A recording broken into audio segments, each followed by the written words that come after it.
Olá, meus queridos! Chegamos para falar sobre um tema muito polêmico. Esse canal ele não é direcionado às discussões futebolísticas, né? Mas é um tema que está bastante palpitante no mundo de hoje, né? Visto algumas coisas que aconteceram. Então eu vou dar o meu pitacozinho aí para a gente poder debater. Tá certo? Comentem aí, deem seu like, compartilhem e vem conosco para a nossa vinhetinha. Não se esqueçam, conversa com Lauria toda quinta-feira às 18 horas, com 2 ou mais vídeos semanais. Você que vai fazer o Enem, venha para o projeto Roberto Lauria Web Personal Coach, direcionado para o Enem. Estratégias de gestão de tempo de estudo, acompanhamento diário, dinâmicas e técnicas de aprendizado e foco no objetivo. Venha, vagas limitadas, maiores informações, rlpersonalcoach@gmail.com ou também professorrobertolauria@gmail.com. Nós estamos no Instagram e também estamos no YouTube. Peço a vocês que deem um like, compartilhem, ajudem esse projeto do amigo aqui, para que a gente possa traçar vários debates interessantes. Eu sei que o que eu vou falar aqui hoje é polêmico, tá certo? Então eu quero muito o feedback de vocês aqui nesses comentários. Me escrevam pelo e-mail. A discordância, o debate respeitoso é sempre importante. Então vem comigo, vamos fazer uma reflexão. Bom, o tema hoje é: o Flamengo nunca será a locomotiva do futebol brasileiro. Ah, professor, você vai criticar o Flamengo? Vou. Porque é o clube de maior torcida do país, é o clube que no início da década, na gestão do Bandeira de Melo, conseguiu organizar as suas finanças de maneira exemplar, de maneira a ser seguida por outros clubes. Mas aí começaram a acontecer coisas que nos mostra que o Flamengo não quer ser a locomotiva do futebol brasileiro. A primeira foi um incêndio lá no Ninho do Urubu, na qual ele poderia ter tido um comportamento um pouco mais humano, ou pelo menos um pouco mais transparente. Afinal de contas, a gente não sabe exatamente o que o Flamengo está fazendo, sabe de alguns acordos, mas sabe também das querelas, das reclamações de algumas famílias, tá certo? Então aqui eu não vou botar o dedo no vespeiro, até porque é uma situação que a gente fica sabendo apenas pela mídia.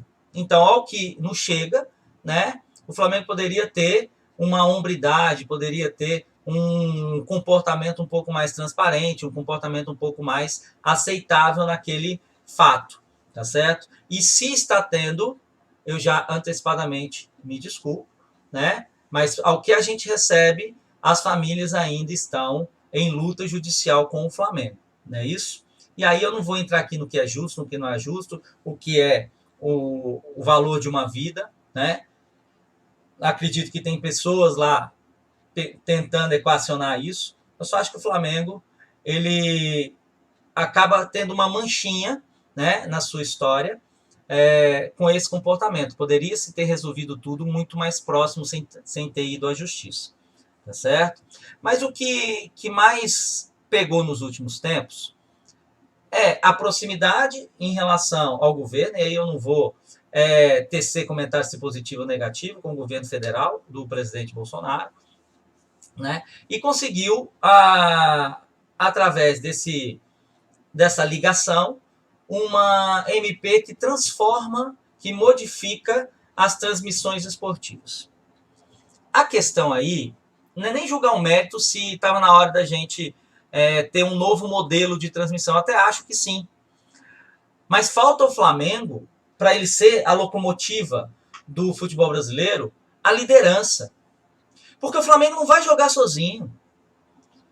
O Flamengo não pode querer se tornar um clube com uma diferenciação tão grande que o principal produto se desvalorize.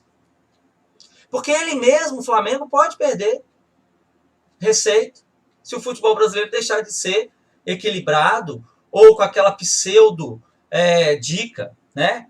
Que temos 12 candidatos ao título todo ano. A gente sabe que não é, são sempre 4, 5, né?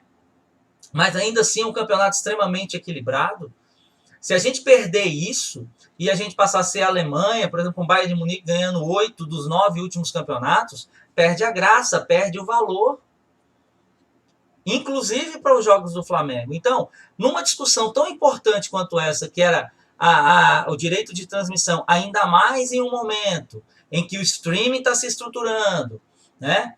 Nada impede que o Flamengo tenha o seu contrato especial lá para a Flá TV, para a Amazon, enfim.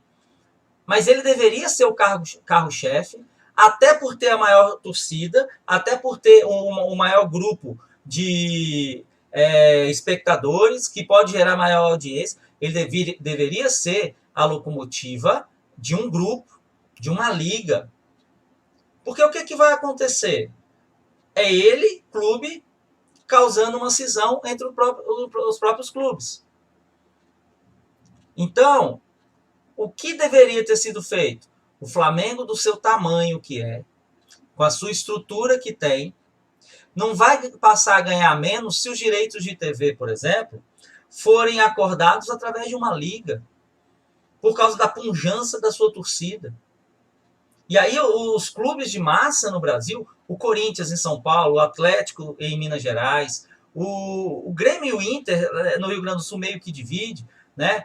O Bahia, né? O Santa Cruz, que são os times mais populares, acabam por ter um produto até mais facilmente vendável. Só que aí você pega Palmeiras, São Paulo, Santos, Cruzeiro, Fluminense, Botafogo, Vasco, que também tem torcidas gigantescas, que também vão vir, também vão ser foco disso. Mas a gente não pode esquecer que o direito de transmissão, ele também pega o Bangu, também pega o Tupi em Minas, também pega o Bragantino, também pega o Brasil de Pelotas, também pega o time no Maranhão, no Acre, e os times de primeira, de segunda, de terceira divisões, né? Então é muito importante que a gente tenha uma força, uma locomotiva pujante como o Flamengo na liderança. E o ser líder não é pensar no seu próprio umbigo. Muitas vezes é até ceder em algumas coisas que você acha que você teria direito, sabendo que você ganharia lá na frente. Alguém tem dúvida que se uma legislação bem feita, individualizada, o Flamengo sairia ganhando também?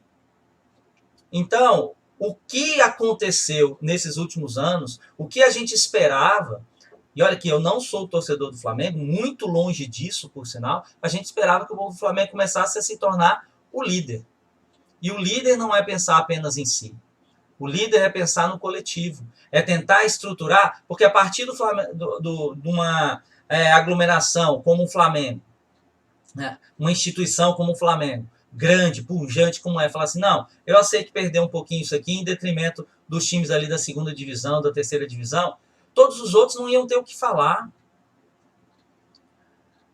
Se o Flamengo faz uma pressão por uma legislação em que traz todos os 20, 40, 80 maiores clubes do país junto numa liga, ele ia ganhar também muito dinheiro.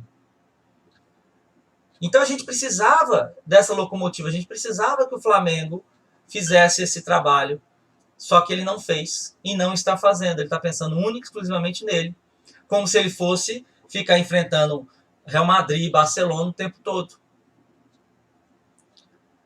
E isso está fazendo mal à imagem do próprio Flamengo, porque ele está perdendo o seu gigantismo. Por mais que a sua torcida seja fanática, por mais que o clube seja enorme, essa gestão, até pelos próprios torcedores do Flamengo, está arranhada. Mesmo com uma boa gestão, mesmo ganhando títulos, ela poderia ser a marca de uma liderança, a marca de um processo de transformação, né? Então o Flamengo está abdicando disso. E qualquer uma hora o outro clube pega. Um clube mais organizado. É uma pena que o Corinthians se endividou muito até em função do estádio. É uma pena que não haja mais aquela mesa, o Clube dos 13, porque a formação de uma liga a partir dessa MP vai ser quase que obrigatória. E aí, se o Flamengo ficar de um lado e a liga ficar do outro, o Flamengo não vai ter a força da liga. Porque se o Flamengo tem 30, 40 milhões, se você junta a liga ali, São Paulo, Corinthians, Palmeiras, Santos, Atlético, Cruzeiro, Grêmio, Inter, Atlético Paranaense, Curitiba, Bahia, Vitória, Santa Cruz, Sport, só aí já são mais de 100 milhões. Já é mais do que o dobro do Flamengo. Então o Flamengo ele tem que botar na cabeça que ele não joga sozinho. Ele tinha que fazer agora, nesse momento que ele está estruturado, um papel de liderança. Ele tinha que puxar o futebol brasileiro.